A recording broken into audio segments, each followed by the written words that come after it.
Radio J. Le Forum Radio J, Frédéric Aziza. Radio J. Bonjour et bienvenue au Forum Radio J, dont vous êtes l'invité Robert Ménard. Bonjour. Bonjour et bonne année. Bonne année à vous. Alors, à 2 jours de son discours de politique générale, François Bayrou est déjà au pied du mur. Déjà à la peine dans les sondages, il va devoir faire le grand écart mardi pour éviter la censure. Impôts, retraite, pouvoir d'achat, économie, sécurité, immigration. Comment le Premier ministre peut-il satisfaire à la fois le bloc central, sa majorité, et la gauche républicaine? Mais pour commencer, Robert Ménard, ce qui domine encore l'actualité de ce week-end, c'est la crise. Cette crise grave entre la France et l'Algérie suite au refus d'Alger de recevoir un influenceur algérien que la France voulait expulser. L'heure est-elle aux sanctions ou à la négociation? Elle est au divorce. Au divorce. Il faut divorcer avec l'Algérie, ça suffit, c'est une trop longue histoire. Il ne faut plus avoir d'enfants en commun à garder, à s'occuper. Attendez, c'est le divorce, ça veut dire quoi? C'est d'avoir d'enfants en commun, ça veut dire quoi? Il faut renvoyer tout le monde? Non, ça veut dire qu'on a avec l'Algérie les mêmes rapports qu'on a avec d'autres pays, qu'on arrête avec la mauvaise conscience, avec tout cette espèce d'affect autour de ça. On traite l'Algérie comme un autre pays. On arrête avec des accords spéciaux, on arrête de donner des facilités aux gens pour s'installer ici.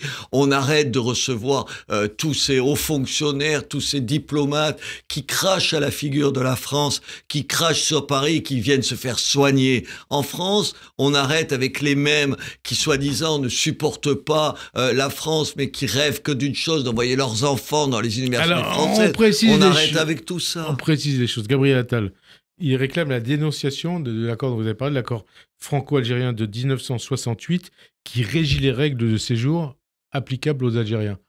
Il a raison? Bien sûr qu'il a raison. Et alors, comment on le fait et quand? On le fait maintenant. Il y a des choses qui dépendent de l'Europe, sur les taxes, sur les droits de douane et tout ça, c'est une autre chose, mais il y a des choses qui dépendent de nous.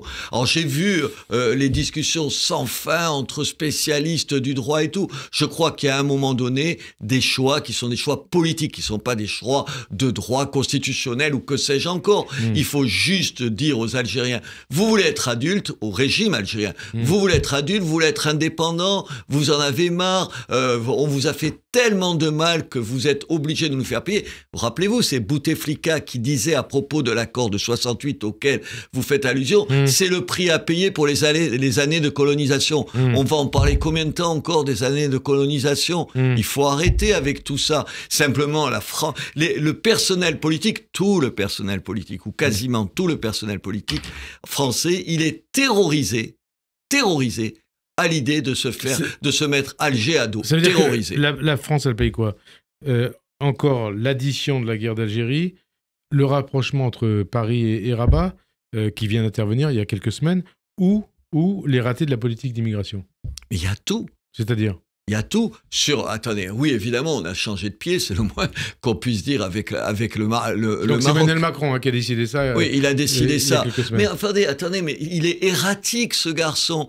C'est qui ce garçon? Ce garçon, pardon, ce chef de l'État. Ouais. Attendez, un jour, il nous dit ça. Évidemment, attendez, le Polisario, c'est une invention. C'est une marionnette aux mains des Algériens. Donc là, vous parlez du Sahara occidental. Qui rêve que d'une chose, faire emmerder le plus possible leurs voisins marocains.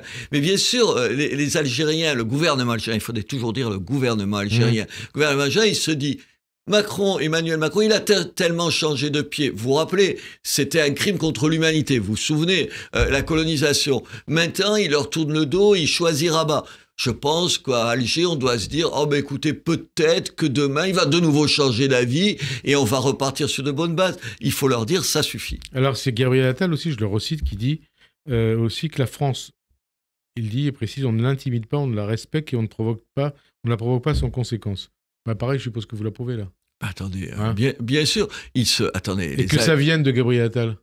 Mais ça veut dire qu'il a changé. Peut-être qu'il se rend compte d'un certain nombre de choses qu'il n'avait pas vues les années précédentes. Parce que quand même, les macronistes, ils ont changé d'avis comme de chemise sur l'Algérie. Je veux dire, c'était le chaud et le froid. Je suis content qu'ils en mesurent le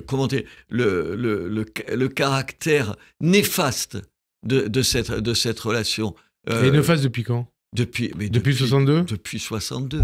On n'a jamais su avoir des rapports adultes avec l'Algérie. D'abord, on a cru qu'une espèce de paternalisme était... Paternalisme ou culpabilisation ? La même chose. On a eu tout. Le paternalisme, la culpabilisation, la mauvaise humeur. Néocolonialisme. Tout ça. Mais il faut arrêter. Est-ce qu'on a des rapports pareils avec tout un tas d'autres pays ? Il n'y a qu'avec l'Algérie où on a des rapports pareils.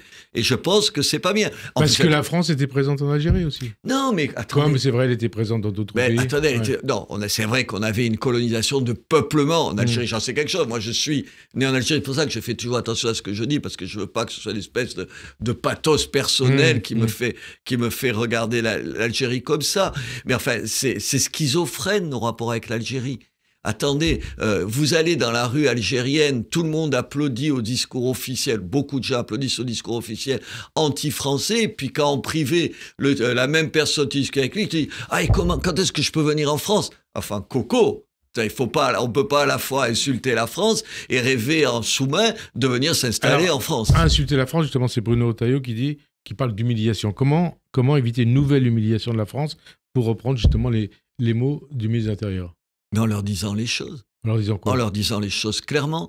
Maintenant, sur un certain nombre de terrains, écoutez, on donne un chiffre. Il faut imposer le rapport de force à l'Algérie ? Mais attendez, 2023, 200 000 visas. 200 000 visas en France, donnés à des Algériens pour venir en France. 1711 Algériens qui ont fait l'objet d'aménagements contraints.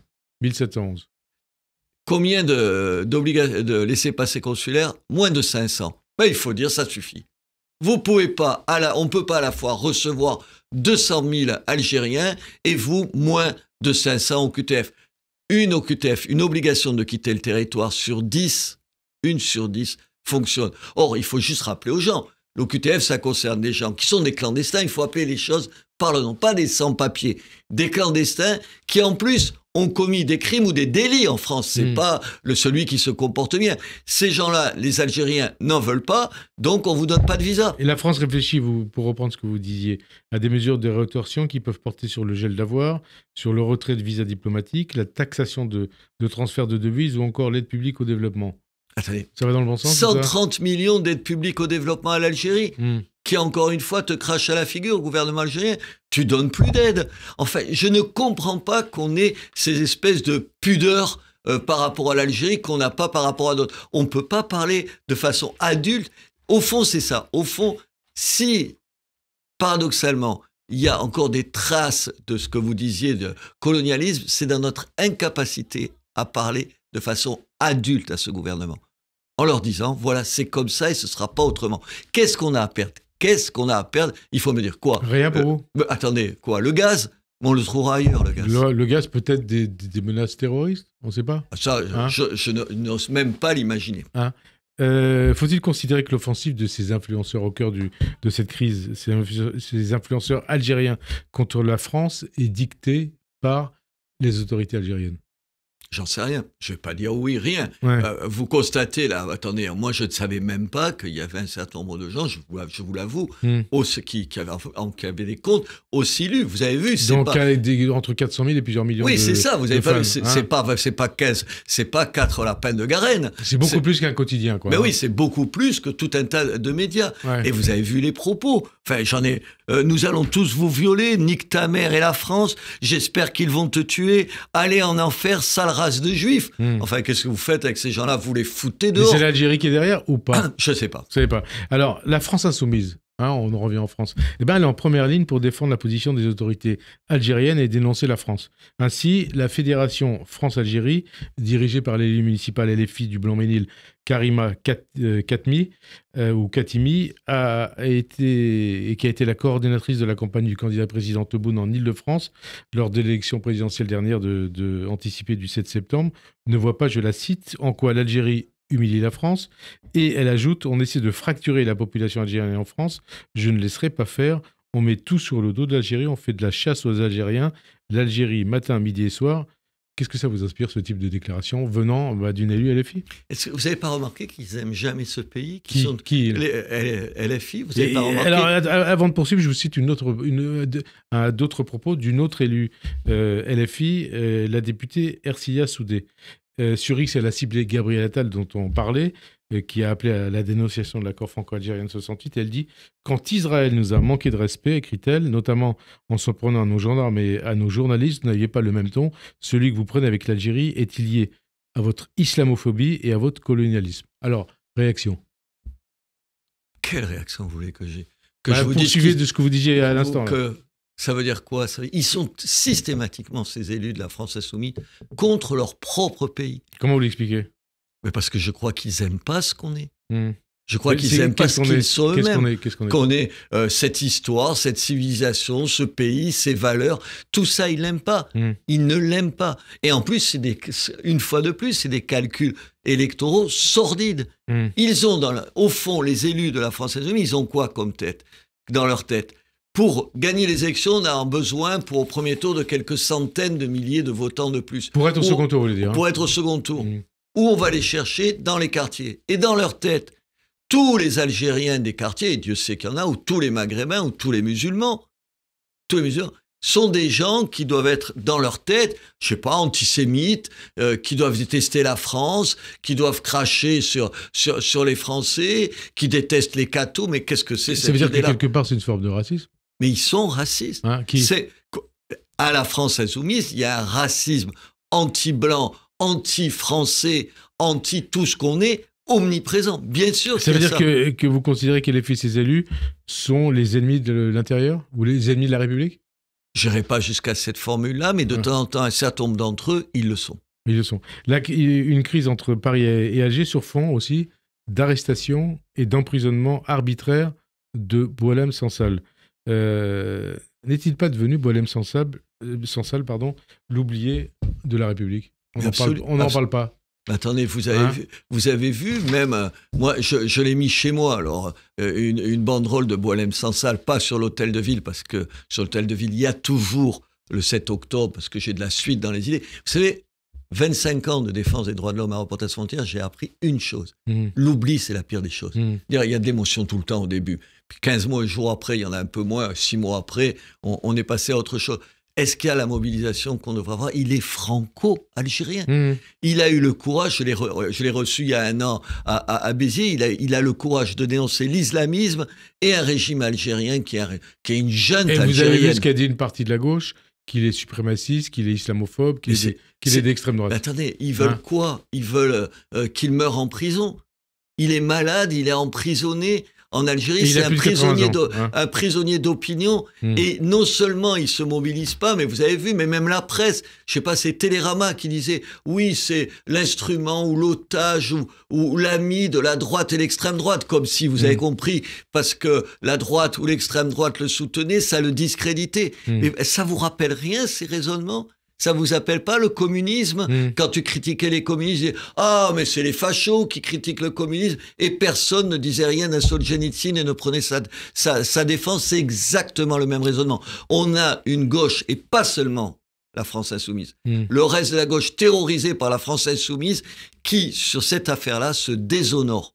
L'absence de mobilisation importante sur Boualem Sansal, c'est une honte pour ce pays et une tâche pour la gauche. Le gouvernement, il fait ce qu'il fait ou pas? Je ne sais pas. Il fait ce qu'il faut ou pas? Je ne sais pas. Vous savez, j'ai trop l'habitude, parce que je l'ai fait pendant des années, de savoir que les négociations, c'est compliqué, je ne m'en mêle pas. J'espère, je n'imagine pas... C'est souvent discret et secret. Voilà, je n'imagine pas que le gouvernement français ne fasse pas tout ce qu'il a à faire pour un ressortissant de notre pays. Alors, vous parlez de l'extrême droite à l'instant, mais justement, l'actualité, c'est aussi la disparition de Jean-Marie Le Pen et ses obsèques hier à la Trinité-sur-Mer. Qu'est-ce que vous retenez de lui, Robert Ménard? Ses dérives, ses outrances, ses provocations, son racisme, son antisémitisme, son négationnisme, ou le fait qu'il ait marqué la vie politique française? Non, je ne serais pas dans cette alternative-là. C'est pas qu'il ait marqué la vie politique française qui compte. C'est que sur deux questions essentielles, qui est une immigration non contrôlée et une insécurité importante dont sont victimes les gens qui sont les plus faibles, les petites gens, il a attiré l'attention sur ces questions-là avant tout le monde. Et en même temps... Ça veut dire que vous dites, comme certains aujourd'hui, c'était un visionnaire?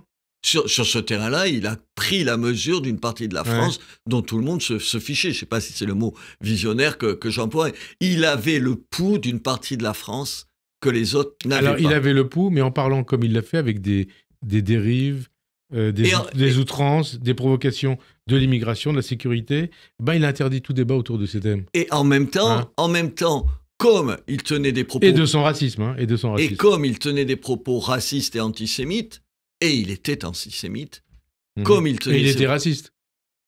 Raciste, je ne sais pas si je le dirais dans ces termes-là. Antisémite, j'en ai pas l'ombre d'un doute. Il était raciste. Il avait une haine anti-musulman. Non, je ne serais pas aussi catégorique là-dessus. Je dirais sur l'antisémitisme, moi je l'ai vu, écoutez, je l'ai rencontré, on a fait avec Emmanuel, Emmanuel, votre épouse, hein. Emmanuel, mon épouse, on l'a vu pendant 1 an, tous les mois, pour préparer un livre. C'était quand ? On n'a pas publié. Ça devait être, que je ne vous dise pas, en 2012. 2012-2013. Et donc vous avez ces documents ? Et vous allez publier ce livre ? Non, je ne l'ai jamais publié parce qu'après j'ai... Et là, vous allez le publier ou pas ? Non, ça n'a plus de sens. Il vous dit quoi ?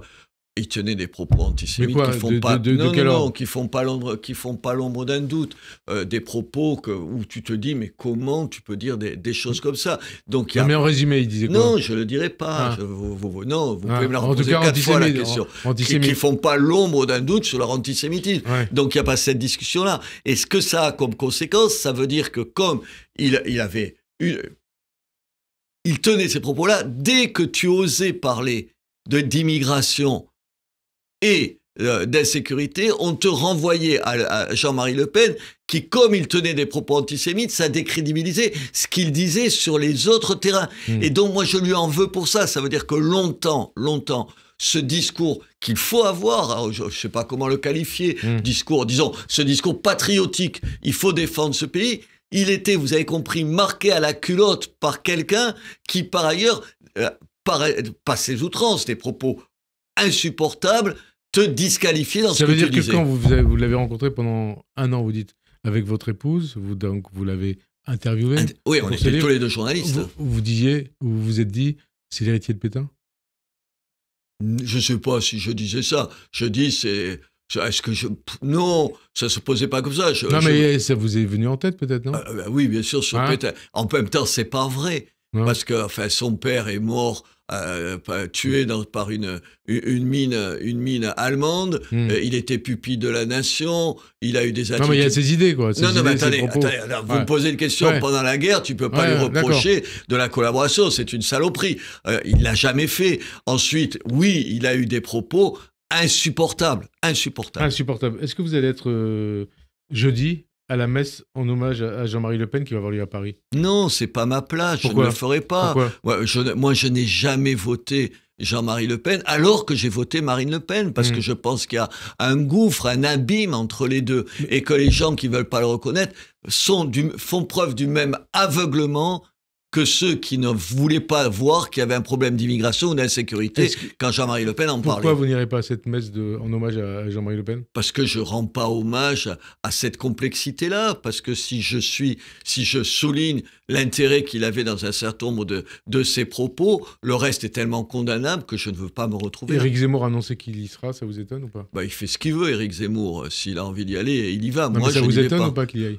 Je sais pas, est-ce que j'ai envie d'être une fois de plus désagréable avec dites-le, Éric dites ce que vous pensez, c'est bien de dire ce qu'on pense. Non, allez, faites-moi ce reproche-là, je le paye assez depuis 25 ans de dire ce que je pense. Non, Éric, je pense qu'il est dans la provocation, je pense pas qu'il pense que ce soit acceptable, mais il doit se trouver une fois de plus courageux parce qu'il y va quand personne ne va à un endroit. Mais vous savez, il peut arriver de temps en temps que l'immense majorité des gens aient raison. C'est pas, ta position minoritaire ne te garantit pas de la justesse de ce que tu dis. Qui est l'héritier de Jean-Marie Le Pen, Robert Ménard ? De ses outrances, de ses provocations, de son antisémitisme ? C'est sa fille, Marine Le Pen, ou c'est Jean-Luc Mélenchon ? C'est Jean-Luc Mélenchon, vous rigolez. Il avait le même talent que Jean-Luc Mélenchon. Ouais, mais là, je parle au niveau des idées. Aussi cultivé que Jean-Luc Mélenchon, il se ressemble pour ça. Les mêmes tribuns, les mêmes qualités, le même goût du mot. M-O-T-S. Donc là, c'est le parallèle positif. Mais pareil, c'est les mêmes personnages. Mais qui est les mêmes personnages ? Précisez les choses. Les deux, Jean-Marie Le Pen et Jean-Luc Mélenchon, ils ont les mêmes qualités et exactement les mêmes défauts. Et un des défauts, c'est lesquels ? C'est l'antisémitisme. Aujourd'hui, Jean-Luc Mélenchon tient des propos qui alimentent l'antisémitisme.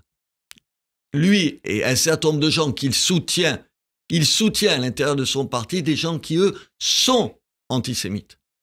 Il donne carte blanche à toutes les dérives. Un certain nombre des propos de Jean-Marie Le Pen, y compris, pouvaient alimenter un racisme tout à l'heure, parce qu'elle justifiait, pas de sa part à lui, elle justifiait des propos antiracistes. Aujourd'hui, justifiait des propos racistes. Jean-Luc Mélenchon, aujourd'hui, il a une attitude politique, des propos, un aveuglement vis-à-vis de tel ou tel de ses bras droits ou bras gauche qui alimente, justifie des propos antisémites. C'est-à-dire que Mélenchon, c'est le nouveau Le Pen ? Dans un certain... il a un positionnement qui lui ressemble. Et Marine Le Pen ? Ça n'a rien à voir. Rien à voir. Est-ce à dire que, pour reprendre ce que vous disiez, c'est l'antisémitisme qui unit Jean-Marie Le Pen et Jean-Luc Mélenchon ? Il y a eu pendant des années, on le sait, ne pas le dire est un mensonge éhonté, un antisémitisme d'extrême droite. Il existe toujours, hein. Attends, est-ce que je peux finir ma phrase ? Allez-y. Cet antisémitisme d'extrême droite, il existe encore. Voilà. Il est résiduel. C'est pas vrai. Au Rassemblement national, il y a plus vous de utilisez propos... le même terme que Jean-Luc Mélenchon. Ah bah écoutez, sur ce point-là, il a parlait raison. d'antisémitisme résiduel en France. Résiduel à l'extrême droite, pas en France. Ouais. C'est pas tout à fait la même chose que je dis. Et aujourd'hui, je n'ai jamais entendu, ni en public, ni en privé, un mot antisémite, raciste, xénophobe, homophobe de la part de Marine Le Pen. Jamais. Et de l'autre côté, je ne les fréquente pas comme ça, mais ça, les discours publics, bien sûr, ça existe à la France insoumise. Qu'est-ce qui fait le plus de mal à la France et au vivre ensemble ? C'est ce que Robert Badinter appelait la lepénisation des esprits ou la mélenchonisation des esprits. Mais c'est bien sûr la mélenchonisation des esprits. Ouais. Aujourd'hui, je suis contre les cordons sanitaires, vous savez, qui consistent à jeter hors de l'arc républicain tel ou tel parti. Parce que je trouve pas ça démocratique et ça me vient pas à l'esprit. Mais quand vous pensez qu'il y a des gens qui osent dire ça à propos du Rassemblement national... Dire quoi ? Que le Rassemblement national ne serait pas un parti démocratique, il menacerait la démocratie ou que sais-je encore. C'est pas vrai ? Mais bien sûr que c'est un mensonge éhonté. Aujourd'hui, et pourquoi vous avez pris des distances avec le Rassemblement national et avec Marine Le Pen ? Mais je peux être en désaccord avec Marine Le Pen sur, j'en sais rien, sur les questions économiques où je pense qu'elle dit des bêtises et que son parti dit des âneries. Mais c'est pas pour ça que je pense qu'elle n'est pas digne d'être candidate et d'être élue à quoi que ce soit ou que son parti n'est pas dans l'arc républicain. Si aujourd'hui il y a un parti qui pose un problème à la démocratie, c'est pas pour ça qu'il faut l'exclure de quoi que ce soit, c'est bien sûr la France insoumise. Et j'ajoute toute cette gauche qui est capable de se coucher, de s'aplatir devant la France insoumise, de peur, le jour où il y aura des élections, de ne pas avoir les voix des insoumis. Alors on parlera de l'actualité politique, on reviendra là-dessus dans quelques instants. La mort de Jean-Marie Le Pen, elle change quoi pour sa fille Marine, pour le Rassemblement national et pour la vie politique française ? Ça change quelque chose ou pas ? Je ne sais pas si ça change grand-chose. Il était déjà écarté de la vie politique. C'est pas parce qu'il faisait des déclarations de ci, de là. Et puis Marine Le Pen a tellement rompu avec son père. Attendez, il faut quand même lui reconnaître ça. Dieu sait que vous savez comment je peux être critique sur le Rassemblement national. Mais je veux dire, se rompre avec ton père sur le terrain politique, publiquement, l'exclure du parti qui était celui qui l'a créé et tout. Il faut qu'elle ait du courage. On ne peut pas lui en demander plus par rapport à son père. C'est lui faire un procès, même pas un faux procès, un procès un peu infâme, immoral. Pour revenir à Mélenchon, il y a un sondage qui a été publié il y a quelques semaines, un sondage Ipsos qui démontre les ravages de la stratégie de Mélenchon. 20% des sympathisants de LFI souhaitent le départ des Juifs de France, 40% affirment avoir de la sympathie pour le Hamas, 55% adhèrent au moins à 6 opinions antisémites, 6 clichés antisémites. De quoi LFI est-il le nom ? De quoi Mélenchon est-il le nom ? De quoi ils sont le nom ? De cette espèce d'aigreur, de cette espèce de méchanceté, de cette rancœur qui naît dans nos sociétés. D'une espèce de capacité, de besoin de trouver des boucs émissaires. Et les Juifs, c'est quand même l'idéal de boucs émissaires depuis 2000 ans. Je veux dire, ça ne m'étonne pas. Mais vous savez, je vous rappelle qu'il y a une gauche au moment de l'affaire Dreyfus, au début en tout cas de l'affaire Mélenchon, Dreyfus. c'est la nouvelle gauche anti-Dreyfusarde.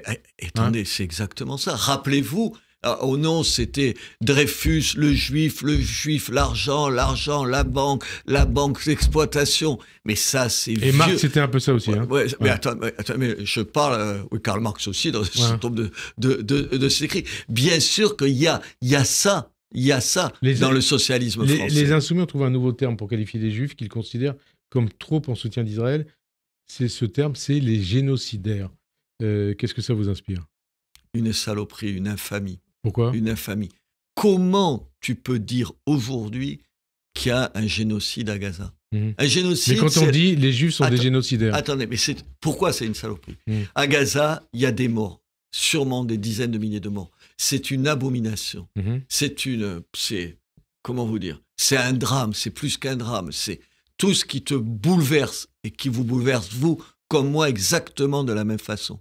Il y a une volonté de tuer, c'est ça un génocide. La différence entre un massacre et un génocide, c'est la volonté de tuer, de faire disparaître un certain nombre de gens en raison de ce qu'ils sont. Mais c'est une différence essentielle. Évidemment, la mort d'un enfant, d'un gamin, d'un adulte palestinien, bien sûr que c'est un drame. C'est pas pareil qu'un génocide. L'armée israélienne ne tue pas parce que vous êtes palestinien. Elle tue parce que vous êtes le soutien du Hamas ou parce que le Hamas vous utilise comme un bouclier pour se protéger lui. C'est ça la différence. Et dire le contraire, dire que l'armée israélienne elle est génocidaire, que les Juifs en soutenant Israël sont des génocidaires, est une grossièreté, une saloperie d'infamie. On est 10 ans après les massacres de Charlie Hebdo, de l'Hypercacher. Que reste-t-il de l'esprit Charlie? On avait parlé à l'époque de l'esprit Charlie. Il reste 40% des 18 à 24 ans qui pensent qu'il ne faut pas publier des caricatures, il ne faut pas défendre ce droit. C'est la peur ou la lâcheté? Peut-être les deux. Peut-être les réseaux sociaux. Peut-être tout ça qui fait qu'aujourd'hui, on n'est pas capable. Au fond, qu'est-ce que ça dit? Ça veut dire que l'esprit Charlie, enfin dans ma tête, avec des limites, parce que je me rappelle que Charlie, en 1996, faisait campagne pour interdire, vous vous rappelez, le Front National à l'époque. Vous vous rappelez, ils avaient lancé une pétition pour l'intégration du Front National, ce qui n'était pas l'exemple d'esprit Charlie. Moi, ce que j'aimais chez Charlie, même si je vous raconte ça, c'est la capacité à accepter que des gens ne pensent fondamentalement pas comme toi. Moquer des gens, mais tous les gens. Regardez l'absence d'esprit Charlie aux Jeux Olympiques. Moi, je suis catho pratiquant. Ça ne m'a pas amusé, mais ça ne m'a pas choqué. La moquerie sur la scène. Vous savez, la scène du Christ, le dernier repas avec les apôtres du Christ. Ça m'a... Donc, au moment de l'inauguration. Imagine, est-ce qu'il y a eu un mot, est-ce qu'il aurait pu y avoir un mot sur le prophète Mahomet? Bien sûr que non. Les mêmes qui se gossent, et ils ont le droit de le faire, le catholicisme, sur l'islam, pas un mot. C'est un crime de lèse-majesté. On revient il y a 10 ans, 11 janvier, on est le 12 janvier, le 11 janvier 2015, il y a eu cette manifestation qui a rassemblé des millions de personnes. On a entendu des millions de fois « Je suis Charlie », « Je suis policier », « Je suis juif ». 10 ans après, ça paraît vraiment très, très, très loin. Mais je suis persuadé qu'aujourd'hui, combien il y avait? On disait 4 millions de personnes qui étaient descendues dans les rues à ce moment-là. Mais il n'y aurait pas ce monde-là. Il n'y aurait absolument pas ce monde-là. Aujourd'hui, je pense qu'il y a une régression de cet esprit-là. Vous savez, et les réseaux, ils ont parti. Il n'y a pas un rétrécissement de la liberté d'expression, je ne crois pas du tout. Je pense qu'il y a que chacun s'enferme dans ses convictions. Chacun ne lit plus ou sur les réseaux sociaux n'a affaire qu'à son propre miroir. Chacun ne veut être qu'une chose, conforté dans ses opinions. Vous n'êtes plus sur les réseaux sociaux. Je n'y suis plus. Vous avez rencontré Bruno Retailleau jeudi, oui. Le ministre de l'Intérieur. Il incarne l'esprit Charlie ou l'esprit d'extrême droite, comme l'accuse LFI. Bruno Retailleau. Il est exactement ce que... Il dit c'est un facho. Il est exactement ce que j'aime. C'est-à-dire... Il est exactement... respectueux. Attendez, j'ai pas... Bruno Retailleau est exactement ce que j'aime en politique. Ouais, c'est-à-dire d'abord, quelqu'un qui dit la même chose quand il arrive au pouvoir que ce qu'il disait quand il était dans l'opposition. Pardon, mais enfin, en général, les gens, ils changent d'avis. Deuxièmement... C'est-à-dire que vous avez changé d'avis entre le moment où vous avez été élu maire de Béziers et le moment où vous êtes devenu maire? J'ai appris des choses. Ouais. J'ai appris des choses. Je pense que j'étais infiniment plus Donc idéologue avant qu'après. Bon, alors on revient à Bruno Retailleau. Oui, voilà, c'est pas exactement la même chose. D'abord, il est ça. Il a des convictions que je partage. Il n'a pas honte d'avoir ces convictions-là. Il s'excuse pas toutes les 5 minutes de penser telle ou telle chose. Et il est en train de les mettre en œuvre. Écoutez, attendez, moi, c'est exactement ce que j'ai envie.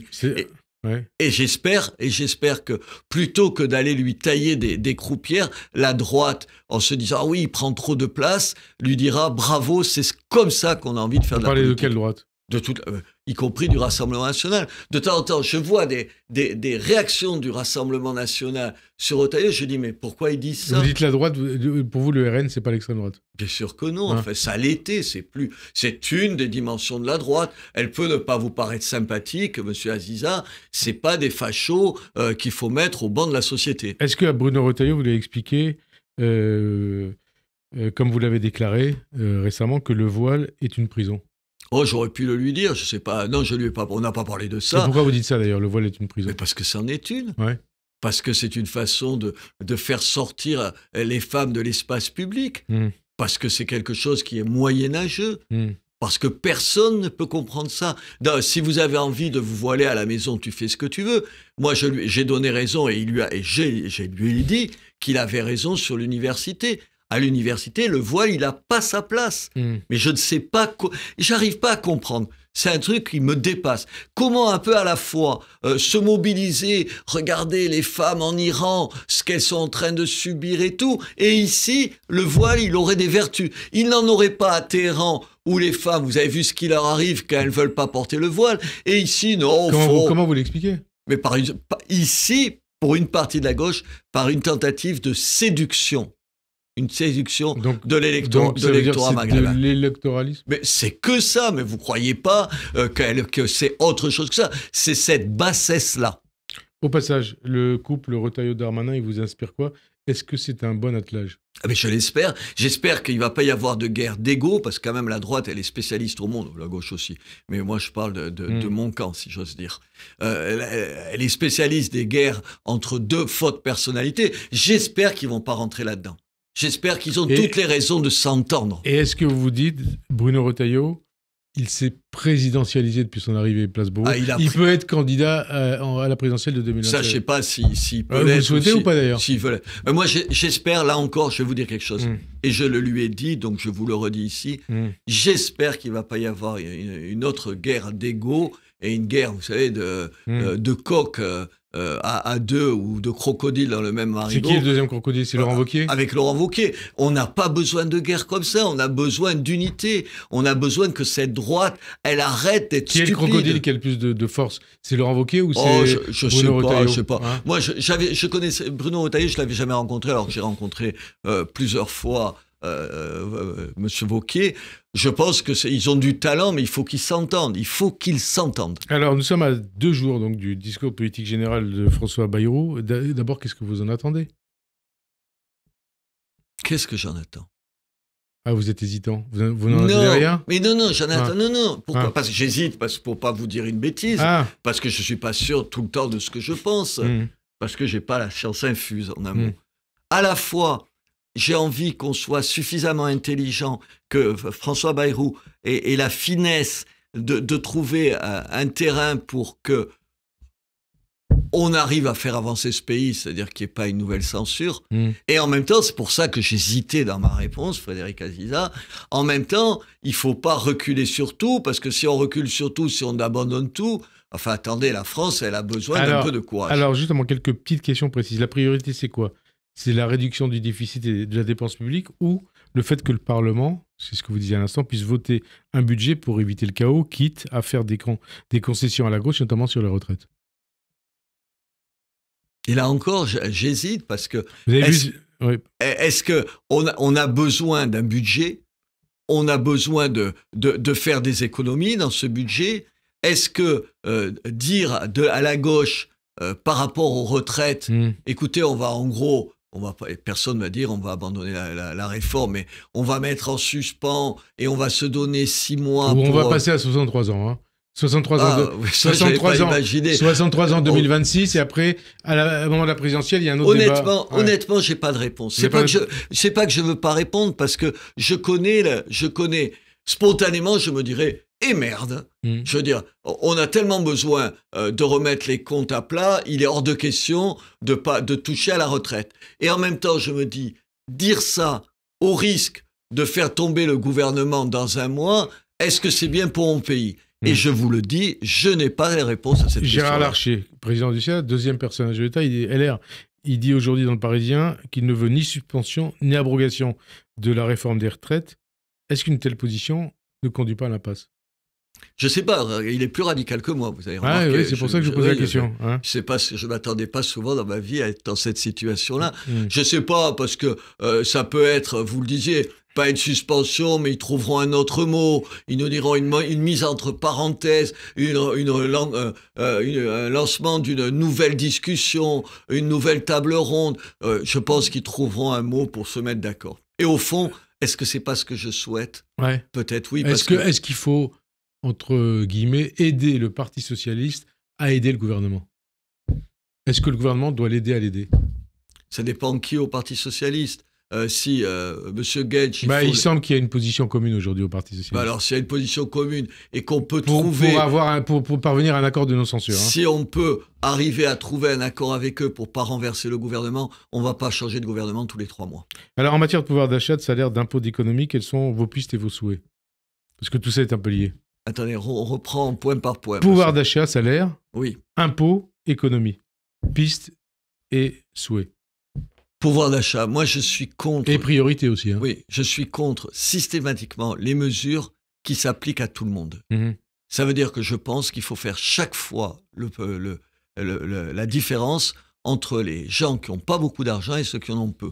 C'est pour ça que chaque fois qu'il y a une approche à faire, en termes salarial par exemple, je pense qu'aujourd'hui, dire on va augmenter l'ensemble des prestations, on va augmenter le SMIC, on va augmenter, je pense que ce n'est pas la bonne mesure. Je le vois chez moi, je l'applique comme maire. Je veux dire, je pense qu'il faut prendre des mesures pour les gens qui sont les plus fragiles et que la France n'a pas les moyens. Le SMIC, ça concerne les gens les plus fragiles, en tout cas les salariés les plus fragiles. Absolument, mais dire aujourd'hui on va augmenter les salaires de tout le monde. Ensuite, moi je pense qu'il faut être ferme. Par exemple, j'ai vu sur une autre mesure, tiens, là où vous savez, les 3 jours de carence. Pour les fonctionnaires. Pour les fonctionnaires. Bien sûr qu'il faut... Comment ça se passe à la mairie de Béziers ? Mais personne n'a envie de ça. Mais moi, je suis pour ça. Vous êtes pour ça ? Mais bien sûr, il faut bien faire des efforts. Il faudra bien qu'un certain nombre de gens fassent des efforts. Et je pense qu'on ne peut pas demander les mêmes efforts à tout le monde. C'est ça que j'essaye de vous expliquer. En matière de pouvoir d'achat, quelles sont les marges de manœuvre et qui doit agir ? L'État ou les entreprises ? Les deux. Je pense qu'il y a un certain nombre aujourd'hui d'entreprises qui peuvent se permettre d'aider plus leurs salariés. Et là encore, toutes les entreprises, elles ne sont pas dans le même tonneau. Moi, je vais vous dire, ça ne m'a pas choqué qu'on demande plus d'argent à un certain nombre de grosses entreprises. C'est la question que j'ai. Les grandes entreprises et les plus privilégiées, pareil. Ça me choque pas. Ça me choque pas. Alors on me dira, vous savez, on te jette à la figure. Oui, mais la France, c'est l'endroit où on est le plus imposé. C'est, je ne sais plus, le chiffre de tête là sur les aides sociales, elles représentent, je ne sais plus de 30%, c'est 37%, mais je dis peut-être une bêtise, de la richesse de ce pays. En tout cas, les dépenses publiques représentent 56% de notre PIB. Voilà. Alors oui, moi je pense que oui, c'est un problème. Soit le taux le plus élevé du monde. Je le sais, mais en même temps, ça ne me choque pas qu'un certain nombre de gens, aujourd'hui, fassent plus d'efforts que d'autres. Je me vois mal demander aux fonctionnaires de ne pas être remboursés pendant les 3 jours de leur premier congé maladie et dire à des gens qui gagnent des sommes, combien c'était, qui déclaraient plus de 500 000 euros par couple. 500 000 euros par couple, dire ah non, mais vous n'allez pas faire d'efforts. Enfin, quand même, je veux dire, il y a une espèce de bon sens. Et les entreprises qui gagnent le plus d'argent, elles peuvent faire un un effort. d'entreprises qui auront un chiffre d'affaires, je crois, supérieur. Non, c'est pour les particuliers qui ont un revenu supérieur à 1 milliard d'euros. Oui, enfin, vous voyez, voilà. tu peux pas faire un Là, effort. donc, Mais voilà. tout le monde peut faire des efforts. 0,5% d'impôts supplémentaires. Tout le monde peut faire un effort. Donc les augmentations d'impôts, elles sont inévitables. Mais bien sûr, Hein. pour un certain nombre Et de gens, elles sont il faut inévitables. taxer davantage les riches. Mais vous adorez ces Non, formules-là. mais je vous pose une question, je sais pas. Oui, Hein. aujourd'hui, de façon transitoire, temporaire, on peut demander à ceux qui ont plus d'argent, plus d'efforts. Oui, ça me choque pas. Les dépenses les plus inefficaces, quelles sont-elles et est-ce que ça pourrait représenter une somme importante Attendez, d'économie? chaque fois, on nous casse les bonbons. Non, parce qu'il y a le pour problème pas aussi être- des collectivités locales. Hein. Ah, mais attendez, Comme votre ville de Béziers. non, mais on va en parler. Hmm. On me casse les bonbons sur le thème, il y a plus de 400 organismes para-étatiques, je ne sais pas comment il faut dire, Ouais. vous savez, dont on se demande. J'attends un truc simple. Moi, ce Allez. que j'aimerais, c'est qu'on me publie la liste de tout ce qui est inutile, pas qu'on me dise généralement. Vous savez, On dit ça depuis des dizaines d'années. Mais oui, c'est pour ça Ouais. que j'en ai marre de ça. Vous savez, c'est comme on dit, l'État, il y a trop de fonctionnaires. Et dès que tu dis aux gens, mais alors, on les enlève où, les fonctionnaires? À Béziers, on peut les enlever? Ah ben attends, moi j'en ai enlevé 12% des Et on fonctionnaires. peut encore en depuis que je enlever suis- ou pas? Un peu, oui, bien Un sûr. Attendez, je finis. Donc, Ouais. sur tous ces organismes, moi je souhaite qu'on me donne la liste. Je pose une question, je suis dans un média, donc je vais le faire. L'ARCOM est-elle bien utile? Enfin, l'ARCOM, pour ceux qui savent L'ancien pas, CSA. voilà, ceux qui gèrent, qui vous gèrent, vous, Ouais, qu'est-ce que voilà, je dis, voilà, ouais. pour voir si vous respectez vos temps de parole ou je sais pas. Est-ce que c'est utile, l'ARCOM? Est-ce qu'on peut s'en passer ou Le pas? Haut Commissariat au Plan, par exemple, qui est dirigé par François Bayrou. C'est Utile ou vrai, pas? c'est vraiment utile. Je ne sais suis pas. pas sûr. Ouais. L'ADEME, vous savez, qui Ouais. est sur l'école, je sais, ils nous cassent les bonbons tout le temps dans toutes les collectivités. Est-ce que c'est utile? Moi, je propose qu'on prenne la liste et qu'on fasse des économies. Et ça peut pas se faire d'ici au vote du budget. C'est Non, trop- mais qui voilà. nous, mais Mais que en tout cas, mais qu'on commence à faire par ce exemple, travail. je Ouais. rêverais Hmm. que François Bayrou, que je connais depuis des années, Hmm. donne quelques exemples dans son discours en disant, pas seulement on va faire des économies, mais on va les faire là ou là. Alors, vous seriez député, on arrive à la fin de cette émission. Est-ce que vous voteriez la motion de censure que va déposer LFI? Bien sûr que non. Bien sûr. Absolument. Hein? Ça n'a aucun sens. Et vous pourriez voter la confiance au gouvernement? Aujourd'hui, oui. Qu'est-ce que Ouais. vous voulez? Parce que qu'est-ce que vous voulez faire? Mais je suis pas d'accord avec 100%. Je ne serai pas d'accord Donc avec 100%. vous pourriez voter la confiance. Vous voteriez la confiance. Mais aujourd'hui, bien Vous sûr. dites tout sauf le chaos, quoi. Mais attendez, j'ai pas envie de ça. Je suis maire, vous y faisiez allusion. Moi, j'ai besoin de savoir. Écoutez, pour la première fois depuis que je suis maire, on a voté un budget sans avoir la loi de finances. Or, quand vous votez un budget d'une Il collectivité, faut savoir où vous toute allez. la première partie, Ouais. elle donne le cadre général. On n'a pas pu donner le cadre général puisque ni vous ni moi ne l'avons. Donc vous dites oui, je vote la confiance. Voilà, et à après, François je Bayrou. juge sur pièce. Et dernière question, qu'est-ce que vous inspire les appels à la démission d'Emmanuel Macron qui proviennent de LFI comme du RN? Je suis contre. Vous êtes Absolument contre. Pourquoi? On n'a pas besoin de chaos encore un peu plus. Et pourquoi? Parce qu'on n'a pas besoin de ce Ça veut dire chaos-là. que Emmanuel Macron doit aller jusqu'au bout de son mandat. Attendez, on respecte Comme ça. vous devez aller jusqu'au bout de votre Mais mandat. de attendez, maire. oui, je pense que c'est ça dont la France a besoin. Elle a besoin un tout petit peu de stabilité. On a besoin de savoir où on va. Les gens, ce qu'ils me demandent, les petits chefs d'entreprise, chez moi, il n'y a pas de grosses entreprises, ils disent, mais qu'est-ce qui va se passer dans 3 mois? On va essayer juste de les rassurer. Donc tout sauf le chaos. C'est ça que vous Tout voulez sauf dire. le chaos. Merci Robert Ménard d'avoir répondu à notre invitation. Bonne fin d'après-midi sur Radio J. Bon retour à Béziers et à dimanche prochain. Merci.